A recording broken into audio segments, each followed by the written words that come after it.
पवित्र श्रीमद् भागवत गीता, पवित्र चारों वेद, पवित्र कुरान शरीफ, पवित्र बाइबल, पवित्र गुरु ग्रंथ साहिब, पवित्र कबीर साहिब की वाणी में छुपे हुए गूढ़ रहस्य अर्थात तत्व को जानने के लिए कृपया अवश्य सुनिए जगत गुरु तत्वदर्शी संत रामपाल जी महाराज के मंगल प्रवचन। सत साहिब दर्शकों, आज आपको रामकृष्ण जी का अनुभव सुनाते हैं जो अहमदनगर महाराष्ट्र के निवासी हैं।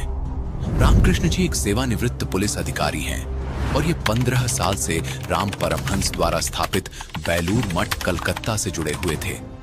दर्शकों कहते हैं मनुष्य जीवन बहुत अनमोल होता है और यदि उस मनुष्य जीवन में आपको नकली गुरु मिल जाए तो इससे बड़े दुख की बात और क्या होगी। रामकृष्ण जी के साथ कुछ ऐसा ही हुआ। भगवान को पाने के लिए रामकृष्ण जी ने 15 साल तक बेलूर मठ में बताई भक्ति साधना की, लेकिन उस भक्ति से इन्हें कोई भी लाभ नहीं मिला। इनकी परमात्मा पाने की तलाश इनके लिए अधूरी ही रही। लेकिन इनके जीवन में परिवर्तन तब आया जब इन्हें ज्ञान गंगा नामक पुस्तक मिली।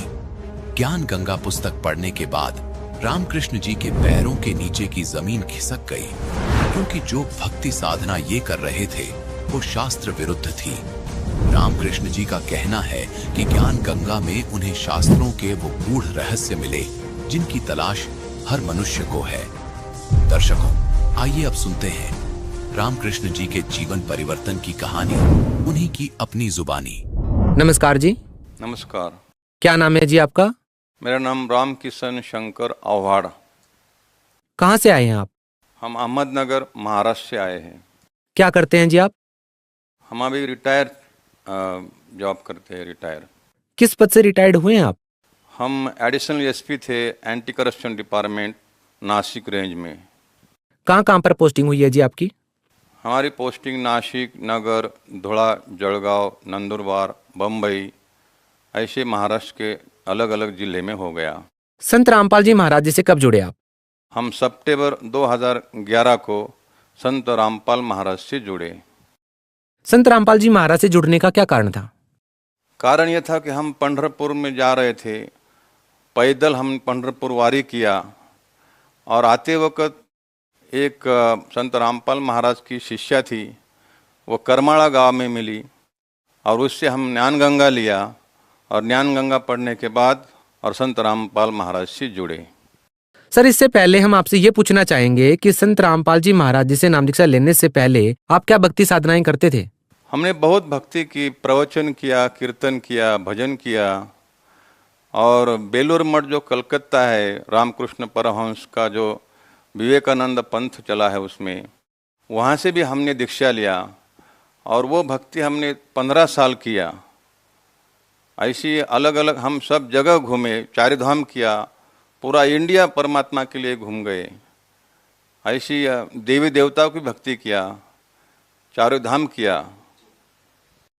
सर देखिए, आप पुलिस डिपार्टमेंट में एडिशनल एसपी रहे हैं, तो स्वाभाविक सी बात है कि आप काफी खोजबीन करके संत रामपाल जी महाराज जी से जुड़े होंगे। तो हम आपसे ये जानना चाहेंगे कि ऐसी कौन सी बातें आपको लगी जिन बातों से आप प्रभावित हुए कि आपको संत रामपाल जी महाराज जी से नाम दीक्षा लेनी चाहिए? हमने बहुत स्टडी किया, आध्यात्मिक स्टडी। हम गीता जी पढ़ी, ज्ञानेश्वरी पढ़ी और वेदांत के ऊपर जो ग्रंथ है वो भी पढ़ लिया और हमको वो सिखाया भी। हमका जो गुरु मिले उनसे हमने वो सब ग्रंथ सिखाए। लेकिन वो ग्रंथ पढ़ने के बाद जो तकलीफ होती थी, जो प्रारब्ध था, वो हमको प्रारब्ध चेंज नहीं हो रहा था। इसलिए हम ज्ञान गंगा पढ़ा और हमने कंपैरिजन किया कि क्या फ़र्क है ज्ञान गंगा जो संत रामपाल महाराज ने लिखी है, ज्ञान गंगा पुस्तक में और इतर जो किताबें हैं धार्मिक, उसमें क्या फ़र्क है। हमने कंपैरिजन किया और कंपैरिजन के बाद हमके समझ में आया कि ज्ञान गंगा में रियल नॉलेज है, जो सही अर्थ गीता जी का बताया है, सृष्टि उत्पत्ति बताई है, ऐसा किसी भी ग्रंथ में नहीं है। जो संत रामपाल महाराज ने अर्थ किया है वो सही है, वो शब्दार्थ है और वो ऑल ओवर वर्ल्ड में लागू होता है। इसलिए हम संत रामपाल महाराज से जुड़े। सर, अक्सर जितने भी संत रामपाल जी महाराज जी के अनुयायी हैं, जब हम उनसे पूछते हैं, उनका इंटरव्यू लेते हैं, तो वो बताते हैं कि संत रामपाल जी महाराज से जुड़ने के बाद उनको बहुत सारे लाभ मिले हैं। हम आपसे जानना चाहेंगे सर, आपको क्या क्या उम्मीद थी संत रामपाल जी महाराज से, जिनके निवारण के लिए आपको लगा कि संत रामपाल जी महाराज जी आपके कष्टों को दूर कर सकते हैं? हम संत रामपाल महाराज से जुड़ने के बाद हमको बहुत लाभ हो गए।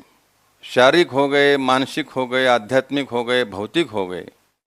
उसमें से शारीरिक लाभ जो है कि हमको तम्बाकू खाने की आदत थी, वो हम मन से छोड़ देना चाहते थे कि ये गलत आदत है, इससे हमारा शारीरिक नुकसान हो जाएगा।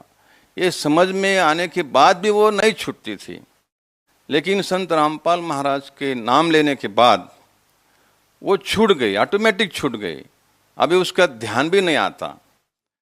और जो मानसिक लाभ है, हम पुलिस डिपार्टमेंट में काम किया, 30-35 साल काम किया, लेकिन हमको बहुत क्रोध आता था।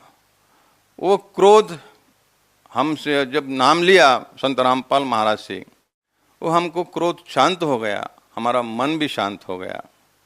और आध्यात्मिक लाभ तो क्या बोलो, हमने गीता जी, हम 30 साल से गीता जी पढ़ते थे, लेकिन उसमें जो सही अर्थ है वो हमको समझ में नहीं आता था। अभी नाम लेने के बाद पूरा गीता जी समझ में आया कि गीता जी में क्या लिखा है, ब्रह्मा विष्णु महेश की क्या स्थिति है, वह नाशवान है, और सही परमात्मा कौन है। 15वें अध्याय का जो 17वां श्लोक है, उसमें सही परमात्मा की डेफिनेशन दिया है, व्याख्या दिया है।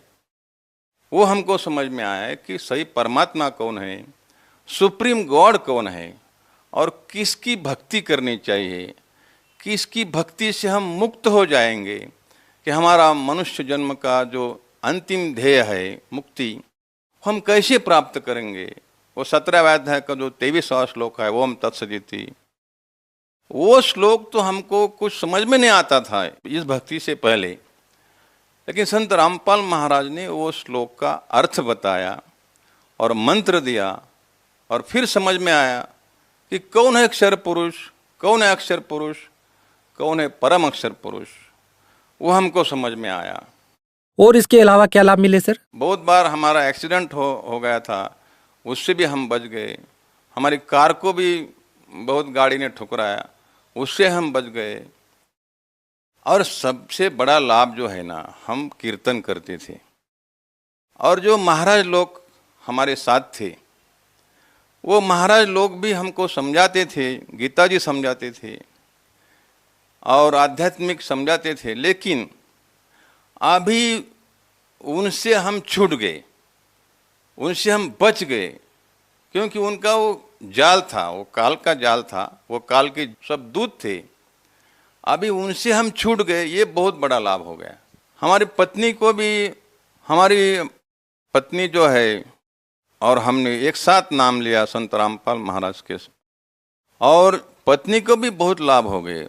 उसने भी बहुत सुना, सत्संग सुने संत रामपाल महाराज से, और उसको भी अभी ज्ञान हो गया, नॉलेज हो गया कि कौन परमात्मा है, उसकी भक्ति कैसी करनी चाहिए, मुक्ति कैसी प्राप्त करनी चाहिए, वो खुद बोल सकती है।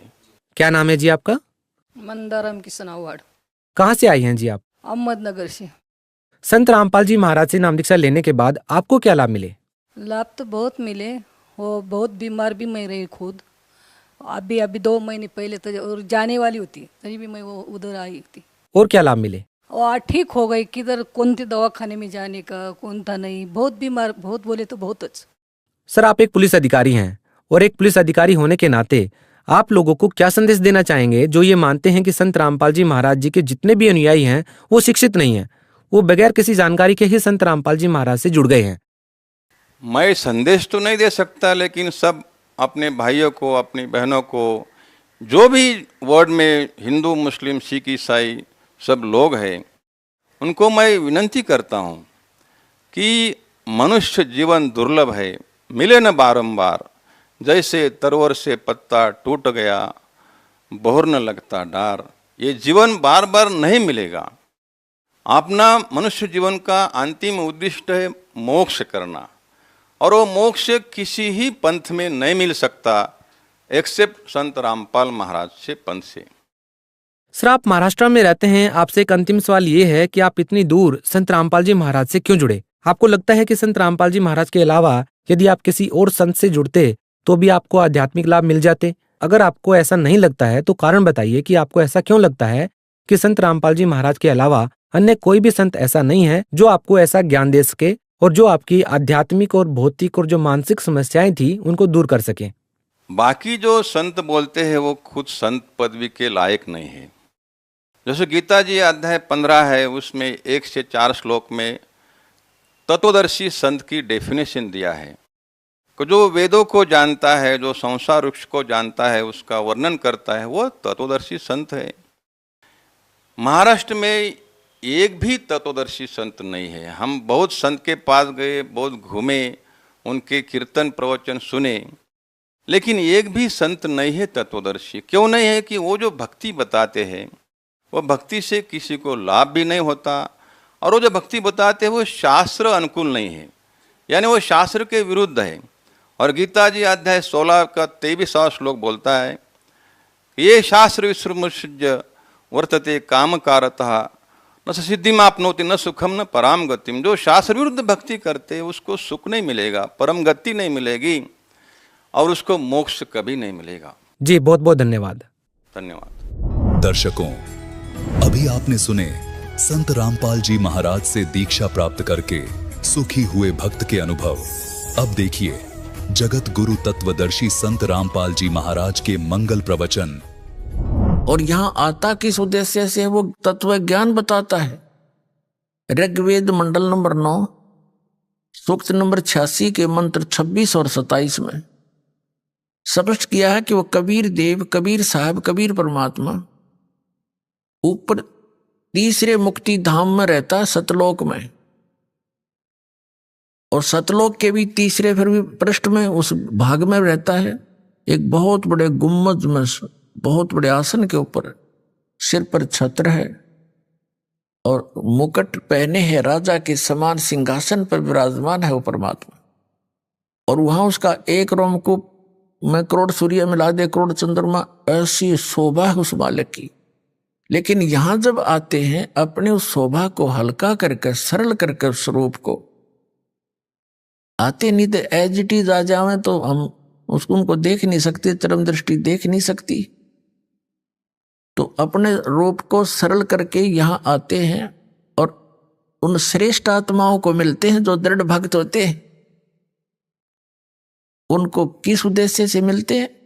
उनको तत्व ज्ञान से परिचित कराते हैं। उपदेश करने के उद्देश्य से वो परमात्मा सतलोक से चलकर आते हैं, सह शरीर आते हैं और अच्छी आत्माओं को मिलते हैं, फिर उनको अपने से परिचित कराते हैं, अपना ज्ञान देते।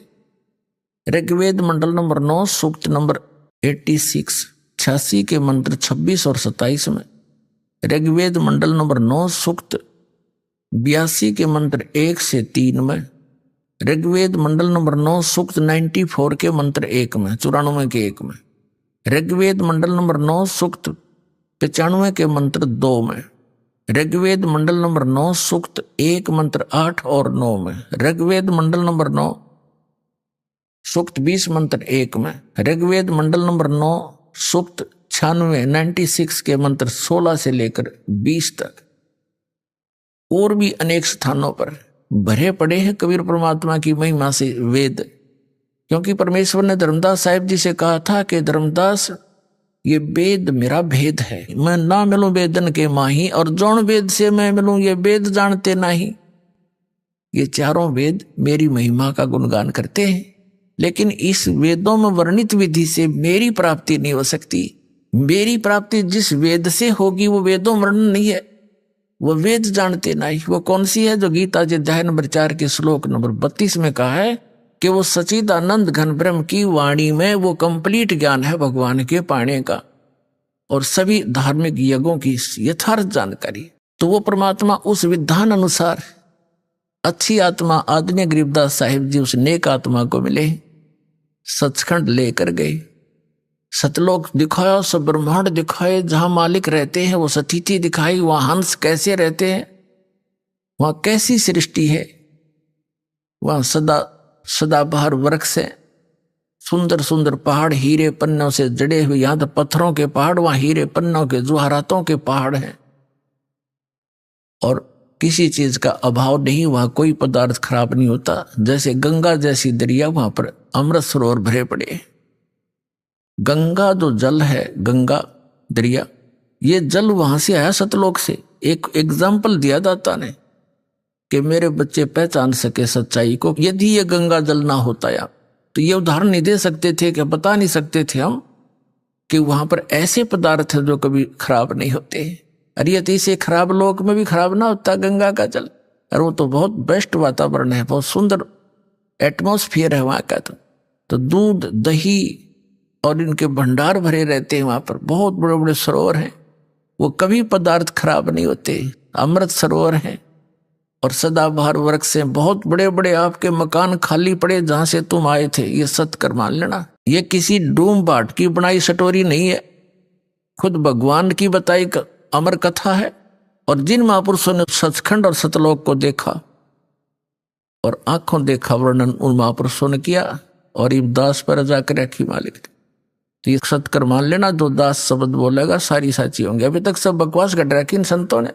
इन कबीर पंथियों को नहीं मालूम, अटपट मारते हैं। सतलोक में प्रकाश ही प्रकाश है, आत्मा जाकर मिल जाती है। एक आधा थोड़ी सी चतुरता दिखाता है कि उसमें बिंदु टाइप आत्मा मछली की तरह घूमती रहती है। वो प्रकाश ही सतलोक है, वही सतपुरुष है, वही सतनाम है। वो ये है वो नकली कति। अब देखना सच्चाई सामने आएगी। परमात्मा ने कहा था कि 33 अरब ज्ञान हम बोलिया, ज्ञान हम बाखा, और मूल ज्ञान हमने छुपा कर रखा। वो मूल ज्ञान ही दास को दिया है परमात्मा, अभी तक ही छुपा कर रखा था। और पूरे इतने मोटे मोटे कबीर सागर भी लिखा हुआ है, उसके अंदर भी भरा हुआ है। और उसे हटकर भी ज्ञान दास को दिया, जो महापुरुषों की वाणी में दास ने निकाला।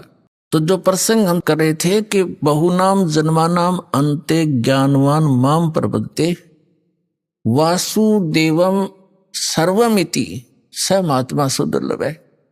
इस प्रसंग को बताते हैं। जब परमात्मा वहां आए, गरीबदास जी को मिले, तो पालियों ने कहा था कि महाराज भोजन पालो।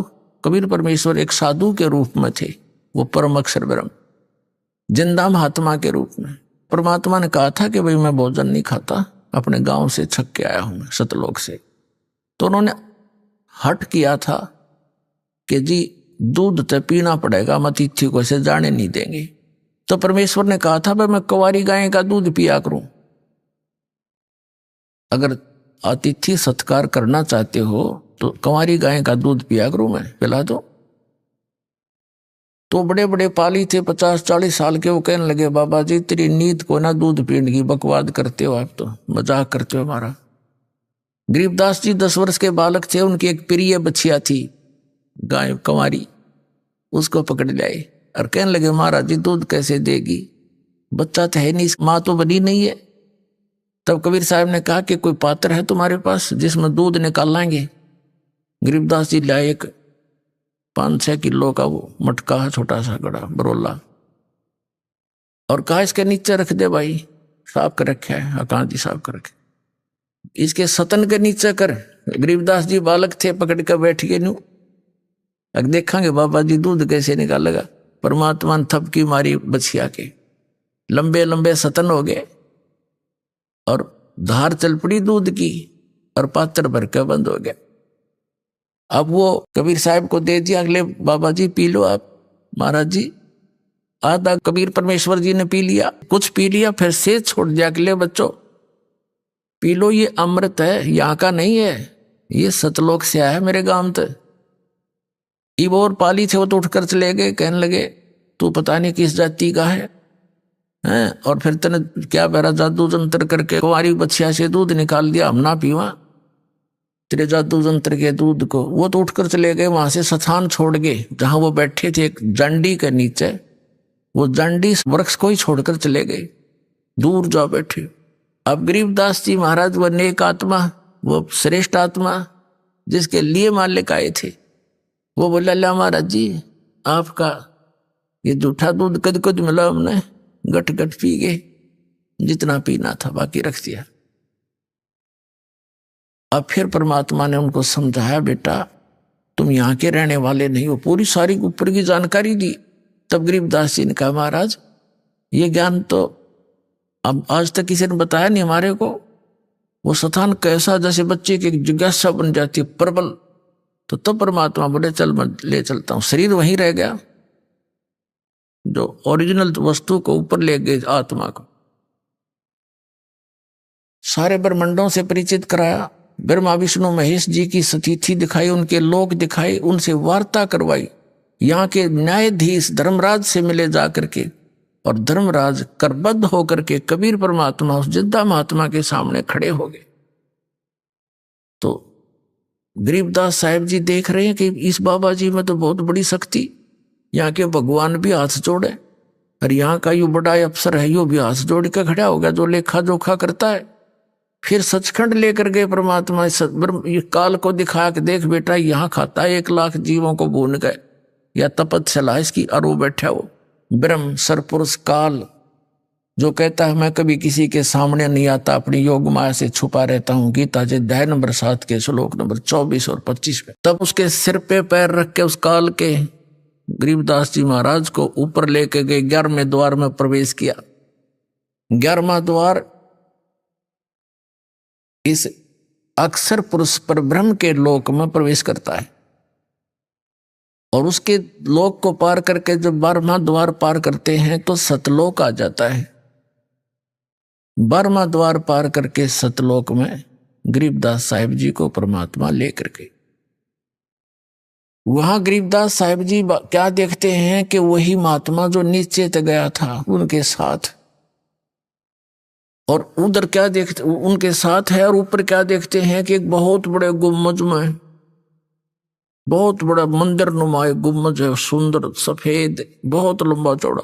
उसके बीच में एक सिंहासन है, सुंदर सिंहासन, रत्न जड़े हैं सफेद सफेद उसके, और उस पर बहुत सुंदर वस्त्र बिछे हैं। वहां उसके ऊपर परमात्मा विराजमान है। शकल दोनों की एक जैसी है, जो नीचे से गई वो भी और वो बैठे वहां पर। जो सिंहासन पर बैठे थे राजा के समान, ऊपर छतर, सिर पे मुकुट, और उनके एक रोमकूप में करोड़ सूर्य मिला दे करोड़ चंद्रमा, ऐसी रोशनी थी। अब नीचे से जो वही परमात्मा गए थे जिंदा महात्मा के रूप में गरीबदास साहिब जी को साथ लेकर के, वहां से उठाकर चंवर अपने ही उस दूसरे रूप पर डबल रोल में चंवर करने लगे। गरीबदास जी ने सोचा कि भगवान तो यूं होगा जो तख्त पर बैठे सिंहासन पर विराजमान है, और बाबा जी इसका कोई नौकर होगा। और भाई बाबा महात्मा भगवी तो बहुत सुंदर स्थान, यहाँ तो ये शायद कभी देखा ही नहीं हमने। वही यहाँ तो सारे हरे भरे सुंदर सुंदर वृक्ष हैं, बड़े सदाबहार फल लगे हुए हैं, और भगवान बहुत सुंदर हैं। इसके शरीर में कितना प्रकाश निकल रहा है, नर आकार है मनुष्य सदृश। तो फिर क्या होता है कि जो सिंहासन पर विराजमान थे वो परमात्मा, अनंत कोट ब्रह्मांड के स्वामी के सिंहासन पर परमात्मा यानी खुद ओवरऑल कंट्रोलर के रूप में, वासुदेव रूप में विराजमान थे। वो खड़े हुए, और नीचे से जिस रूप में जिंदा महात्मा के रूप में परमात्मा थे, वो उस सिंहासन पर विराजमान हो गए, सबके कंट्रोलर के सिंहासन पर। और वो तेजों में शरीर वाला भगवान खड़ा होकर के चंवर करने लगा। उस सिंहासन पर विराजमान जिंदा महात्मा के ऊपर, जो नीचे से गए थे, वो तो ऊपर से भी गए थे, नीचे नीचे से ऊपर आए थे। तो गरीबदास जी सोच ही रहे थे कि ये क्या भाई, इस बाबा जी पर भगवान नौकर की तरह सेवा कर रहा है। इतने में क्या देखा कि वो तेजों में शरीर और जिंदा महात्मा यानी कबीर परमात्मा के शरीर में समा गए। ओनली अकेले कबीर परमात्मा, वो जिंदा महात्मा वाला रूप ही अनंत कोट ब्रह्मांड के स्वामी के सिंहासन पर विराजमान थे, यानी वही मालिक हैं। वो डबल रोल कर रहे थे। गरीबदास जी चरणों में गिर गए, हे भगवान आप तो भगवान हो, अरे मुझे बका रहे थे आप बाबा जी नहीं हो, आप परमात्मा हो। इतने में क्या हुआ कि पूरे शरीर का उतना ही नूर हो गया, जितना पहले था। जब गरीबदास जी देख रहे हैं चकित हो गए, हे भगवान आप तो बहुत प्रबल शक्ति युक्त हो, मुझे यही रख लो मेरे दाता, वहां ना भेजो गंदे लोक में, वहां तो जन्म और मृत्यु हाहाकार मचा हुआ दाता, इतना सुंदर लोक यहाँ का। तब परमात्मा ने कहा बेटा तुम वापस जाओ, जब तुम यहां थे भक्ति से युक्त थे, आप भक्ति युक्त थे, वहां जाकर आपने अपनी भक्ति नष्ट कर दी, वो सारा खजाना खत्म कर दिया जो यहां से लेकर गए थे। तुम गलती से गए थे, यहां पर सारी कहानी सृष्टि रचना सुनाई परमात्मा। अब उधर से क्या होता है कि उस देर के बाद 2-3 घंटों के बाद उन दूसरे पालियों ने देखा कि भाई वो गरीबदास बालक कहाँ है, क्योंकि सबकी टर्न आती थी गौओं को घेरने की, क्योंकि किसी की खेती में ना बढ़ जाए खराब कर दे, तो उनकी अपनी अपनी ड्यूटी होती थी, 1 घंटे किसी की, 1 घंटे उसकी, 1 घंटे इसकी। जब गरीबदास जी का नंबर आया, उसकी बारी आई, तब उसकी खोज हुई कि कहाँ वो, बुला उसको, अपनी पारी पर खड़ा होगा। उसको जाकर देखा कि वो तो बैठा है जैसे महात्मा बैठा कर आसन पद्म लगा के। पहले आवाज लगाई, नहीं बोला, फिर पकड़ के हिलाया तो गिर गया। तब उन्होंने देखा है तो मर गया, हाथ पैर फूल गए उनके। इकलौता पुत्र थे गरीबदास जी अपने माता पिता के, और 12 वर्ष विवाह के बाद हुए थे, बड़ी मुश्किल तय। इकलौते पुत्र इतने बड़े जमींदार के, छोटा सा गांव था छुड़ानी, 40 घर होंगे मुश्किल से, परिवार होंगे। तो 1.5 किलोमीटर की दूरी पर वो स्थान था जहां परमात्मा मिले थे गरीबदास जी को। गांव छुड़ानी जिला झज्जर हरियाणा में आज भी वो यादगार विद्यमान है। कबलाना गांव से और छुड़ानी गांव को अब तो पक्की सड़क बन गई, पहले कच्चा रास्ता था।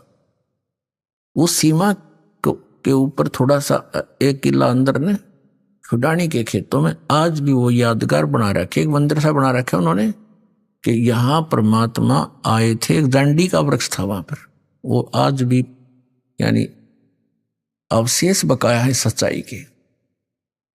तो गांव में भागे आए, गांव वाले लोग फिर 1.5 किलोमीटर गए, देखा बच्चा मरा पड़ा है, घर लाए, घर से फिर शमशान घाट पर ले गए, फूकन की तैयारी कर दी, चिता पर रख दिया। तो परमात्मा ने कहा बेटा तुम जा, मैं तेरे साथ रहूंगा और भक्ति करना।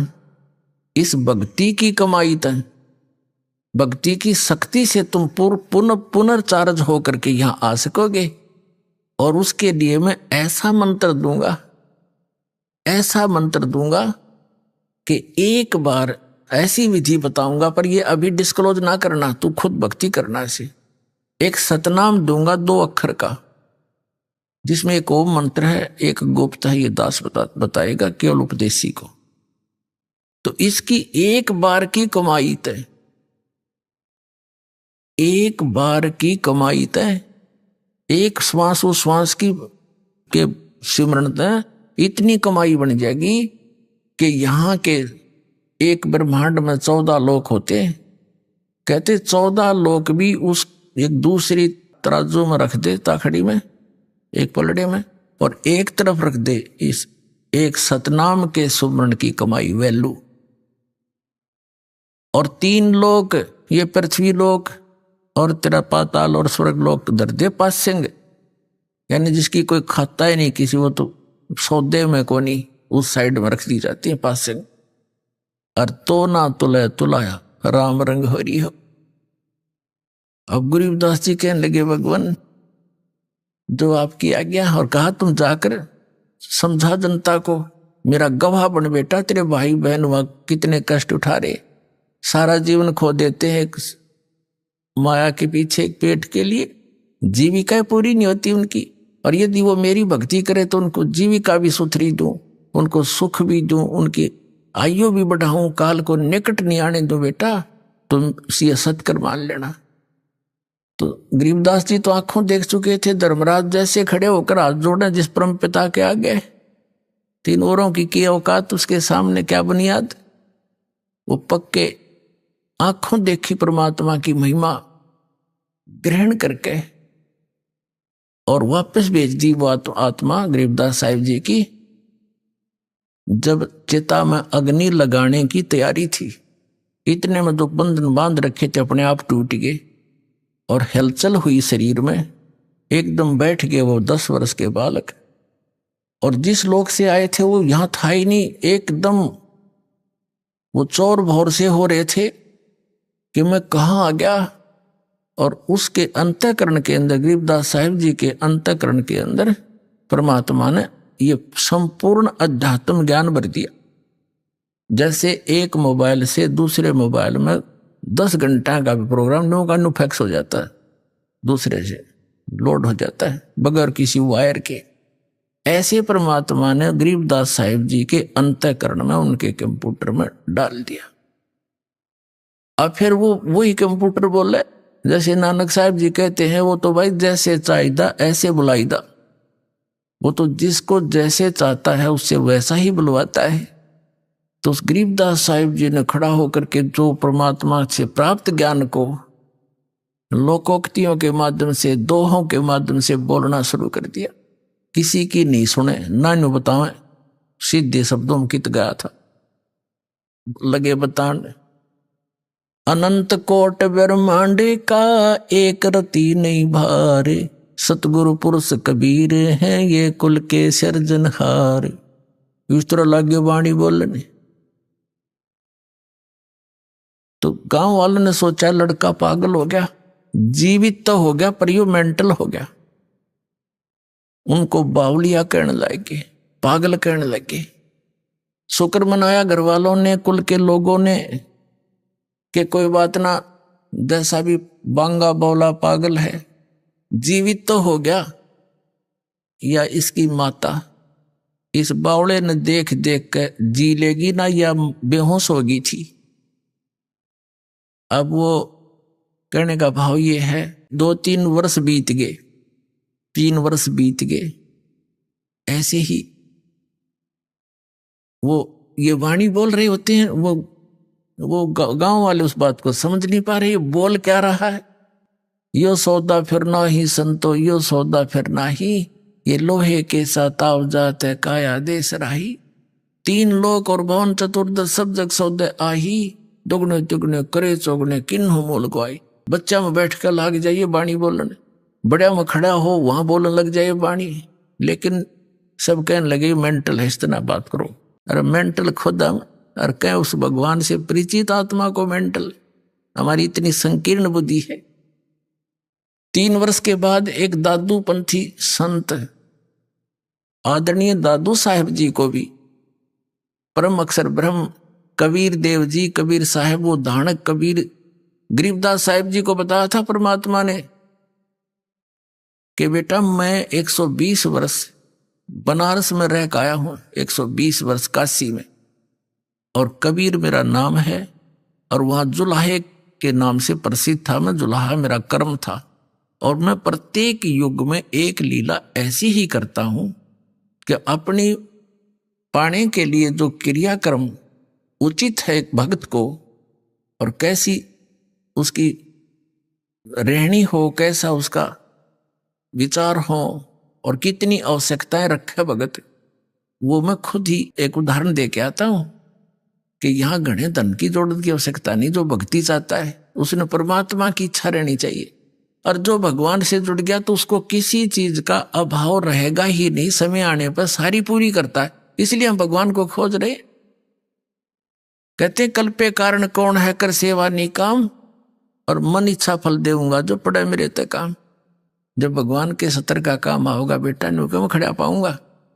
तो इस प्रकार सारी कहानी बताई है। तो परमात्मा ने गरीबदास साहिब जी को अपनी सारी महिमा बताई थी। इसी प्रकार आदरणीय दादू साहिब जी भी 8-9 वर्ष के थे, और वो बच्चों में खेल रहे थे अपने गांव से बाहर।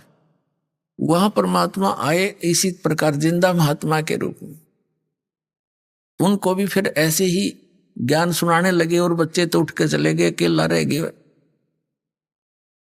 दादू साहिब जी की आत्मा को भी सचखंड लेकर गए, फिर वापस छोड़ा। 3 दिन तक बेहोश रहे थे दादू जी, 3 दिन और 3 रात।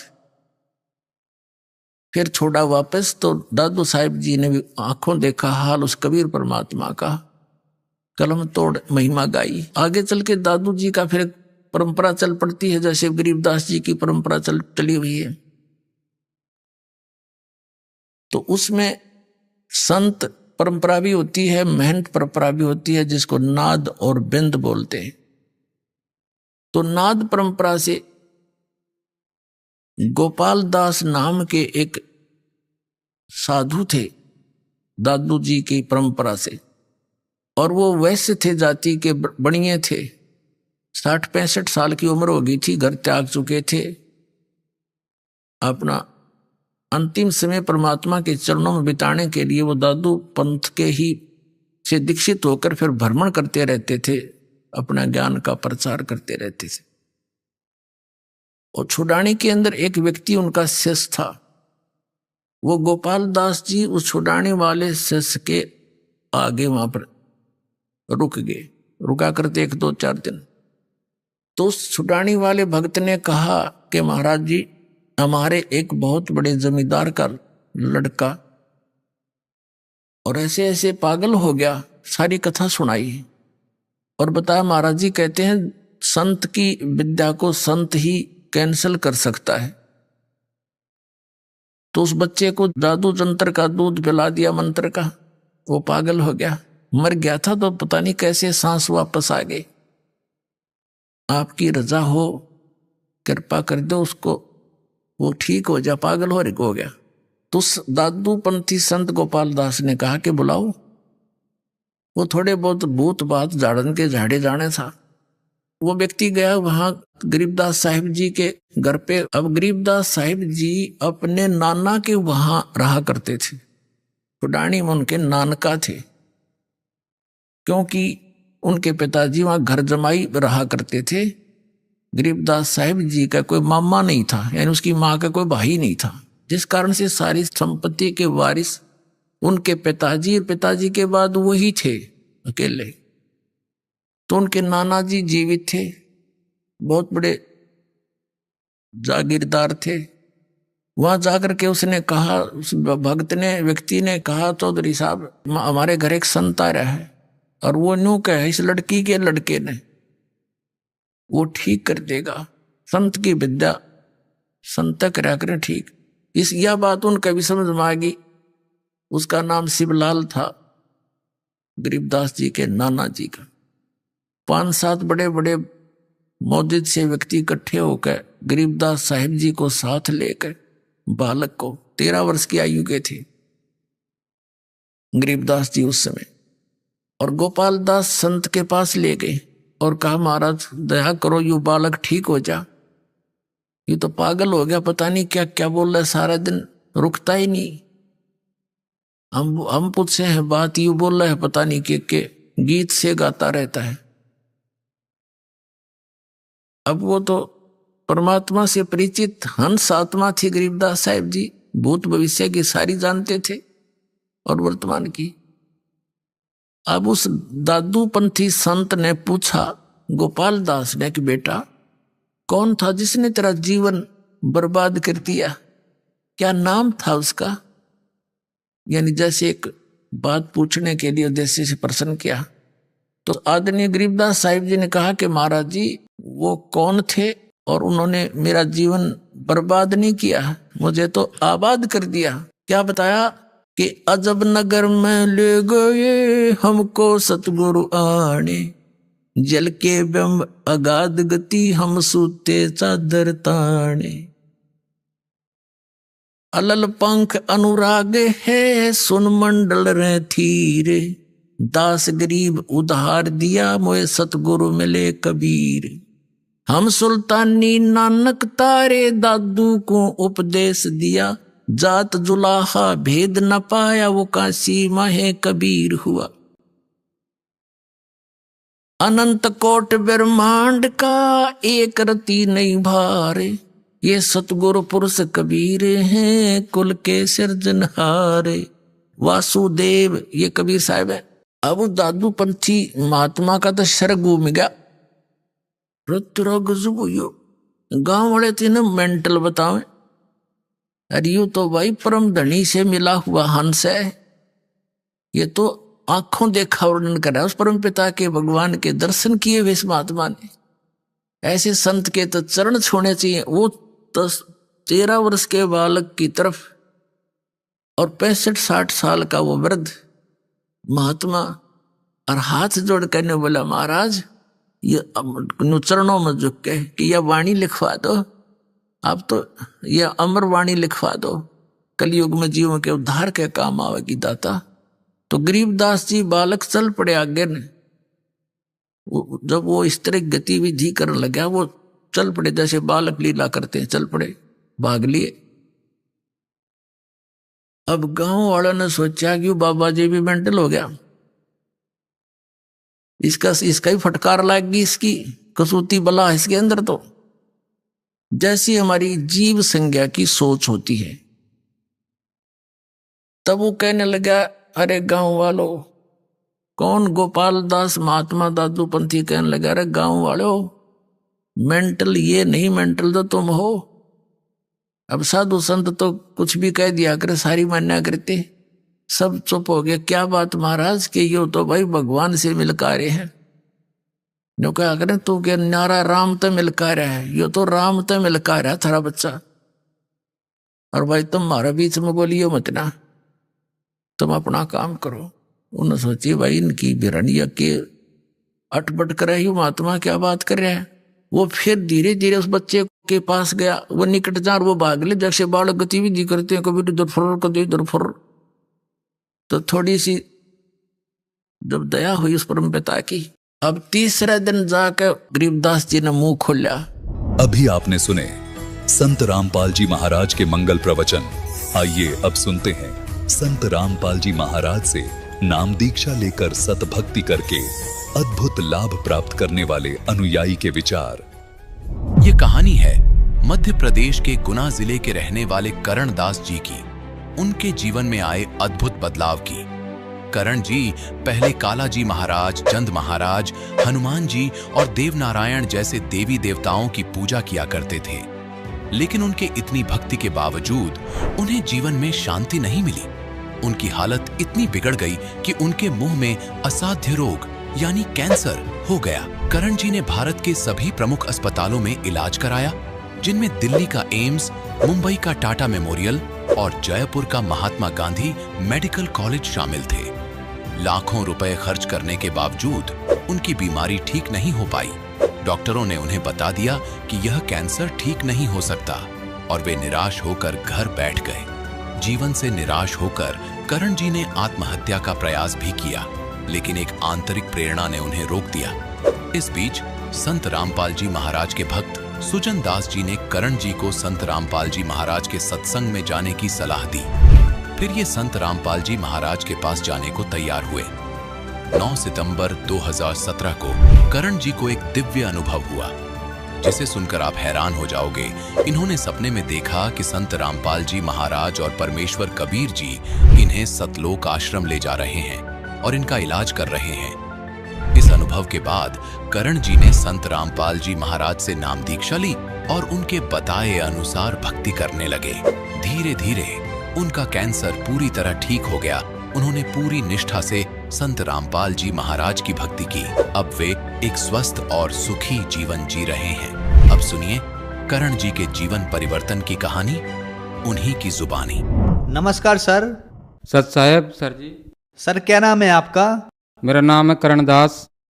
सर कहाँ के रहने वाले हैं आप? मैं गुना जिला मध्य प्रदेश का रहने वाला हूँ। सर संत रामपाल जी महाराज से नाम दीक्षा आपने कब ली? जी मैंने 24/12/2017 को संत रामपाल जी महाराज से नाम दीक्षा ली है। सर संत रामपाल जी महाराज की शरण में आने से पहले आप क्या भक्ति साधनाएं करते थे? कि जो हम साधनाएं किया करते थे, काला जी महाराज, जंत महाराज, भूत महाराज, प्रेत महाराज, हनुमान जी महाराज, तो देवनारायण महाराज, ऐसे मतलब वही जो पारिवारिक पूजा है पूर्व से चली आ रही, उसी पूजाओं को किया करता था। लाभ की जगह और मुंह में जो है असाध्य रोग हो गया था, कैंसर, जिसका मैंने पूरी दुनिया में इलाज कराया। सभी देवी देवताओं को यहाँ भी गया पर कहीं से भी रिलीफ नहीं मिला। जो है भारतवर्ष के 52 हॉस्पिटल, माने हुए बड़े बड़े हॉस्पिटल, दिल्ली एम्स, बॉम्बे टाटा मेमोरियल, भोपाल का कैंसर एमबाई हॉस्पिटल, जयपुर का Mahatma Gandhi medical college hospital, Kota एमबाई हॉस्पिटल के डॉक्टर शिव कुमार, ENT का डॉक्टर, उससे 3 बरस तक यानी प्रति माह 5,000 रुपये महीने की दवा गोली का खर्च उठाया, लेकिन फिर भी मेरी बीमारी ठीक नहीं हुई। इस तरह कुल टोटल कम से कम बता रहा हूँ 5 लाख रुपए खर्च हो चुका था और मैं बुरी तरह से बर्बाद हो चुका था। डॉक्टरों ने मेरे जो मुंह में बता दिया था कि ये भयंकर जबड़ा में चमड़ी कैंसर, ये ठीक नहीं हो सकता है, जैसे भी जीवन निकले बेटा ऐसे निकाल, और इस दुनिया में जो भी आया उसको सबको मरना है, मरने से क्यों डरता है। मैं निराश होकर मतलब घर बैठ गया और 3 साल तक दूध पी कर समय निकाला। ऐसी स्थिति में एक दिन मेरे मन में ऐसा आया कि ऐसे जीवन से तो मैं मर जाऊं तो बढ़िया है, तो मैं घर से भागकर ट्रेन से कटने के लिए चला गया और मैं ट्रेन की पटरी पे जाकर खड़ा हो गया। लेकिन अंदर से ऐसी प्रेरणा हुई कि अभी रुक जा, तुझे भगवान मिलने वाला है, और मैं वापस घर आ गया। कई बार मैंने एंडोसल्फान पीकर मरने का प्रयास किया और दुखी जीवन घर पे पड़ा रहकर जीता रहा। इसी के लिए मैं कम से कम हिंदू धर्म के जो तांत्रिक है उनके पास और मुस्लिम धर्म के जो तांत्रिक है उनके पास भी गया। कोई बोलता था कि 5,000 चाहिए, कोई बोलता था कि 10,000 चाहिए। दुख का निवारण कराने के लिए हमने सभी को दिया और उनने हमको खूब लौटा, लेकिन मुझे कहीं से भी कोई रिलीफ नहीं हुआ। राजस्थान में जो है अटरू तहसील पड़ती है, यहाँ एक प्राचीन झाड़ोता गांव है, उसमें देवनारायण भगवान का मंदिर है। तो मैं गुर्जर समाज से बिलोंग करता हूँ। तो भारतवर्ष का पूरा गुर्जर समाज जो देवनारायण भगवान को विष्णु जी का अवतार मानते हैं और वो कहते हैं कि मतलब विष्णु जी सर्वोपरि है और इनके यहाँ जाने से सब दुखों का यानी रोगों का निवारण हो जाता है। तो मैंने उन लोगों की भी बात मानी। मैंने बोला था कि अगर देवनारायण भगवान आप विष्णु अवतार है और पूरा गुर्जर समाज आपको मानता है तो आप मेरे दुख का निवारण कर दो, मैं आपको 5 कुंटल घी में प्रसादी करूँगा, भंडारा करूँगा। लेकिन मेरा कोई रोग समाप्त नहीं हुआ। वहाँ से भी मुझे निराशा ही हाथ लगी। सर, आपने बताया कि जो भक्ति साधनाएं आप करते थे उनसे आपको कोई लाभ नहीं मिला, तो फिर संत रामपाल जी महाराज की शरण में आप कैसे आए? सदगुरुदेव जी संत रामपाल जी महाराज के भक्त ने एक दिन मुझे फोन करके बताया, तो आप एक जगह है यहाँ पर चले जाओ, मनोर थाना, संत रामपाल जी महाराज का नामदान केंद्र है, यहाँ से आप नाम दीक्षा ले लो तो आपकी बीमारी ठीक हो सकती है। लेकिन मैं दुनिया में दर दर की ठोकरें खाने के बाद, सभी डॉक्टरों के पास, सभी देवी देवताओं के पास, सभी मंदिरों में जाने के बाद और ये तांत्रिकों के पास जाने के बाद जब निराश हो चुका था तो मैं नास्तिक हो चुका था। मेरे मन में ये आने लग गया था कि कोई भगवान नहीं है। मैंने भगत जी को बताया कि मैं कहीं भी नहीं जाऊंगा, मुझे तो मरना ही है। मेरे मुंह में भयंकर जो है जलन पड़ रही है, आग लगी हुई है, मांस पूरा गल चुका है, जो है भोजन भंडारा कुछ भी नहीं कर सकता हूँ, सिर्फ ठंडा दूध पीकर मेरा जीवन चल रहा है और मैं कहीं भी नहीं जाऊंगा। तो जो संत रामपाल जी महाराज के भगत थे वो रेगुलर उन्होंने 8 दिन तक मेरे पास फोन किया और बोला कि भगत जी इस धरती पर परमात्मा आए हुए हैं संत रामपाल जी महाराज, यहाँ जाने के बाद में कैसा भी असाध रोग हो वो ठीक हो जाता है, आप एक बार जाकर उनसे नाम दीक्षा ले लो। तो मुझे विश्वास नहीं हुआ। मैंने उनसे बोला कि ये कैसे संभव है कि संत रामपाल जी महाराज परमात्मा हो सकते हैं। उसी दिन मतलब 9 सितंबर 2017 को संत रामपाल जी महाराज और परमेश्वर कबीर देव दोनों आए और मुझे मेरे घर से उठा कर ले गए आश्रम। वहाँ ले जाकर उन्होंने मुझे एक बढ़िया मतलब जो है पलंग तख्ता पे सुलाया, फिर मेरे पूरे बालों की जो है शरीर के बाल काटे और फिर मुंह की मेरी सर्जरी की, मुंह में मशीन डालकर, और दोनों खड़े हो गए। तो मैंने पूछा कि आप कौन हो? मैंने इस दुनिया में कोई भी डॉक्टर, कोई भी मंदिर, कोई भी मस्जिद, कोई भी जगह नहीं छोड़ी है। अब ये कोई आश्रम है या हॉस्पिटल है? तो दोनों हंसे और बोले कि बेटा आज हमने तुझे जीवन दान दे दिया है, ये सतलोक आश्रम है और यहाँ मैं साक्षात आया हूँ। अब तू मनोर थाना जाकर नामदान लेकर सद्भक्ति करने लग, फिर मैं तुझे सतलोक लेकर चलूँगा। मैं सुबह उठकर और नामदान लेने के लिए नामदान केंद्र पर मनोर थाना गया तो वहाँ पर भगत जी ने संत रामपाल जी महाराज से नाम दीक्षा दिलवाई और मुझे बताया कि सदगुरुदेव के नियम है, अगर इसमें रहकर आप भक्ति करोगे तो आपको यम के दूत नहीं ले जा सकते हैं और आपकी बीमारी भी ठीक हो जाएगी। और सभी श्लोक सहित बताया कि ये ज्ञान है। तो मुझे समझ में आया और फिर मैंने समझा और फिर मैंने नाम दीक्षा 24/12/2017 को लिया और इस सद्भक्ति मार्ग पे लगा। सर, हमने सुना है कि संत रामपाल जी महाराज से नाम दीक्षा लेने के बाद श्रद्धालुओं को बहुत सारे लाभ प्राप्त होते हैं, चाहे वो आर्थिक हो, शारीरिक हो, मानसिक हो या आध्यात्मिक हो। तो क्या सर संत रामपाल जी महाराज से नाम दीक्षा लेने के बाद आपको भी कोई लाभ प्राप्त हुए? हाँ जी, जैसे मैंने नाम दीक्षा ली तो मेरा रोग समाप्त होने लगा। और जब मैं कैंसर से बहुत पीड़ित था तो मैं पूरे देश में सभी हॉस्पिटलों में गया, सभी देवी देवताओं पर गया और कम से कम मेरे 5 लाख रुपए खर्च हो चुके थे। मेरी आर्थिक स्थिति बहुत कमज़ोर हो चुकी थी और मैं आत्महत्या करने के लिए कई बार मैंने प्रयास किया, लेकिन शिक्षित होने की वजह से इतना ज्ञान था कि आत्महत्या सबसे बड़ा दोष है, इसलिए मैं आत्महत्या नहीं कर पाया। और जब मैंने सदगुरुदेव जी से नाम दीक्षा लिया तो मेरा कैंसर का रोग भी ठीक हुआ और मेरे ऊपर जो 5 लाख रुपए खर्च था वो भी समाप्त हुआ। और जो मैं 4-5 साल से मैं खाना नहीं खा पाता था, सिर्फ दूध भी पीता था 100 या 200 ग्राम सुबह या शाम, लेकिन सदगुरुदेव संत रामपाल जी महाराज से नाम दीक्षा लेने के बाद सदगुरुदेव जी ने ऐसे दया करी कि जिस दिन मैंने नाम दीक्षा ली उसी दिन 5 साल से यानी रोटी नहीं खाई थी, लेकिन उसी दिन मैंने 4-5 रोटी खाई और मेरा जलन का रोग समाप्त होने लगा। संत रामपाल जी महाराज से नाम दीक्षा लेने के बाद मेरा कैंसर का रोग बिल्कुल ठीक हो गया, मैं बिल्कुल स्वस्थ हो गया। और जब बिल्कुल मेरी भक्ति सही चलने लगी तो 9 फरवरी 2018 के दिन जब मेरे पास प्रथम नाम था संत रामपाल जी महाराज के द्वारा जो दिया गया था, रात की 12 बजे मैं जो है 12 बजे तक मोबाइल में चिप से सत्संग सुन रहा था और 12 बजे जब मुझे नींद आने लगी तो मैंने सोचा अब सो लेता हूँ। सर्दी का मौसम था, जैसे मैं सोया और कंबल मैंने ऊपर पटका तो कोई आदमी मेरे पास खड़ा आकर हुआ और बोला कि चल तेरा यमराज का बुलावा आया है। जैसे मैंने कंबल ऊपर उठाया तो वो मेरे ऊपर बैठ गया और यहाँ जो हृदय कमल होता है इससे चीर के और मेरी जान को निकालने लगा। मैं बिल्कुल बेहोश हो गया, मुझे कोई पता नहीं मेरी जान को निकाला जा रहा था। जब मैंने सदगुरुदेव को याद किया, संत रामपाल जी महाराज को, तो संत रामपाल जी महाराज से मैंने बोला कि परमात्मा, लोग कहते हैं कि परमात्मा इस दुनिया में है और जो संत रामपाल जी महाराज से नाम दीक्षा ले लेता है तो उनको यम के दूत नहीं ले जाते हैं। मैंने इतना ही बोला था, परमात्मा अगर आप सच्चे ही तो आज मुझे छुड़ाओ। तो परमात्मा संत रामपाल जी महाराज जो है वहीं प्रकट हो गए और बोले यमदूतों से कि तुम मेरे इस बेटे के पास क्यों आए हो, मेरे बच्चे के पास क्यों आए हो, मेरे भगत के पास क्यों आए हो। तो दोनों दूत, उनके भयंकर दांत थे, बहुत बड़े बड़े बाल थे, बहुत भयंकर रूप था। तो वो बोलने लगे, संत रामपाल जी महाराज के चरणों में पड़ गए कि ये परमात्मा, हमको पता नहीं था कि ये आपका भगत है।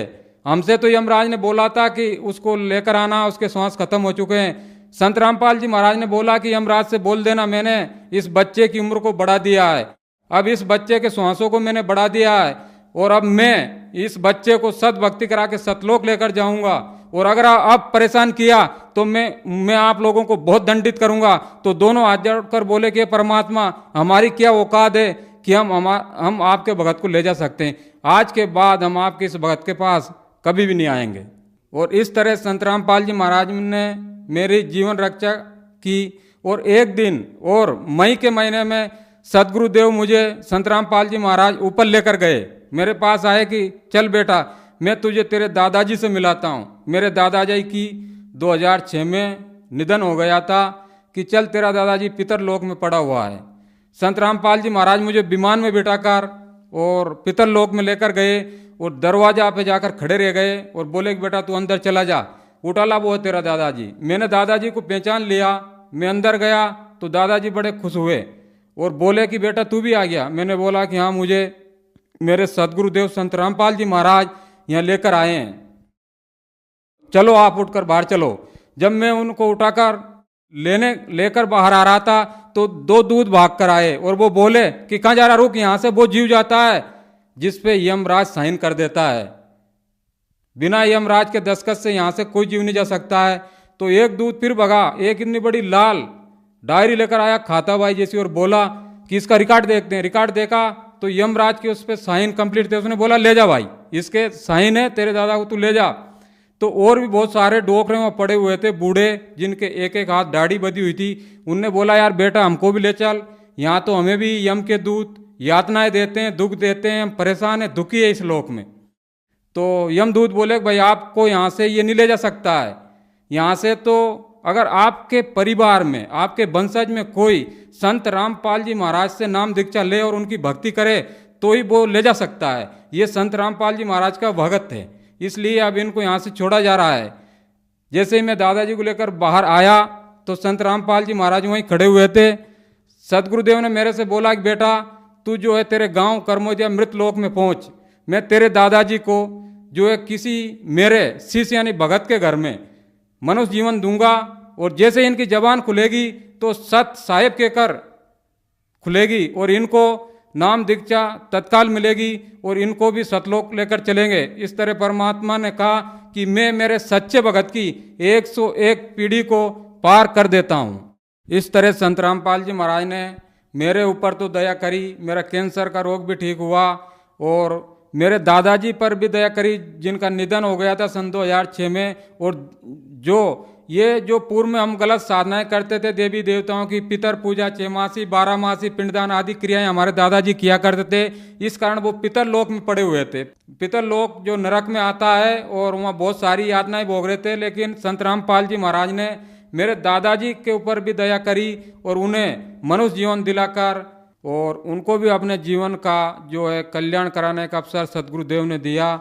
सदगुरुदेव संत रामपाल जी महाराज ने और बहुत सारी दया करी, 5 लाख का कर्ज भी अदा किया और सर्व सुविधाएं दी। कहने का मतलब आज अगर मुझे ज़रूरत होती है कि सुबह मुझे 5,000 की ज़रूरत है तो 5,000 की व्यवस्था हो जाती, पता ही नहीं कहाँ से क्या हो जाती है। परमात्मा के यहाँ कहने का मतलब दुख भी समाप्त होता है और ये भौतिक सुख सुविधाएं भी बहुत जोर से मिलती है। संत रामपाल जी महाराज से मैंने नाम दीक्षा नहीं ली, इसके पहले मैं बहुत शराबी इंसान था। कम से कम एक दिन में 5,000 या 6,000 का शराब पी जाया करता था, जिससे भी मेरी जो है स्थिति बहुत खराब थी और सब लोग मेरे से दुखी थे। लेकिन आज जब संत रामपाल जी महाराज से नाम दीक्षा ली तो शराब तो दूर की बात है, लेकिन कोई अगर बीड़ी भी पीता है तो ये मानो कि 10 फीट दूर से ही बदबू आ जाती है, वहाँ खड़ा रहने का भी मन नहीं होता है।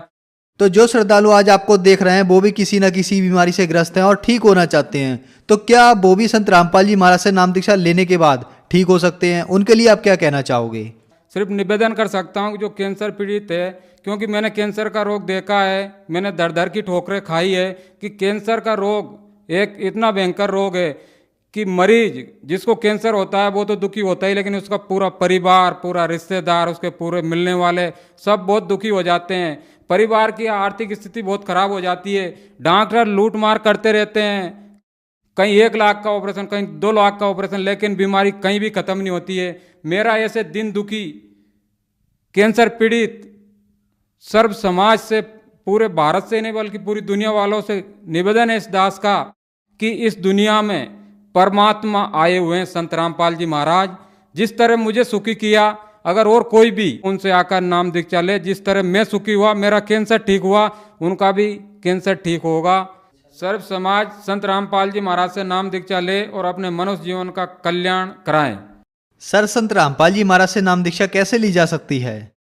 देखिए, आज सदगुरुदेव संत रामपाल जी महाराज के सत्संग यानी प्रवचन कम से कम बहुत सारे टीवी चैनलों पे चलते हैं। वहाँ पर एक जो पट्टी चलती है उसमें मोबाइल नंबर आते हैं।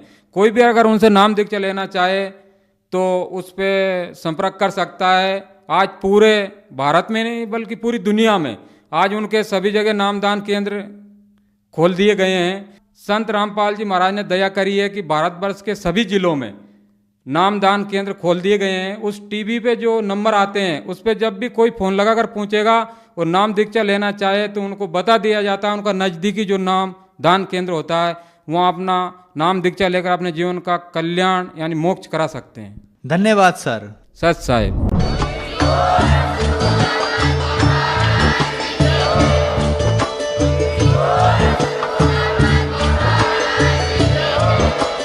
आप सुन रहे थे जगत गुरु तत्वदर्शी संत रामपाल जी महाराज जी के मंगल प्रवचन। अधिक जानकारी के लिए विजिट कीजिए हमारी वेबसाइट www.jagatgururampalji.org। संत रामपाल जी महाराज जी के शुभ आशीर्वाद से पूरे विश्व भर में 500 से भी ज्यादा नाम दीक्षा केंद्र हैं, जिन पर संत रामपाल जी महाराज जी द्वारा ऑनलाइन निःशुल्क नाम दीक्षा दी जा रही है। अपने नजदीकी नाम दीक्षा केंद्र का पता करने के लिए संपर्क करें 8222880541।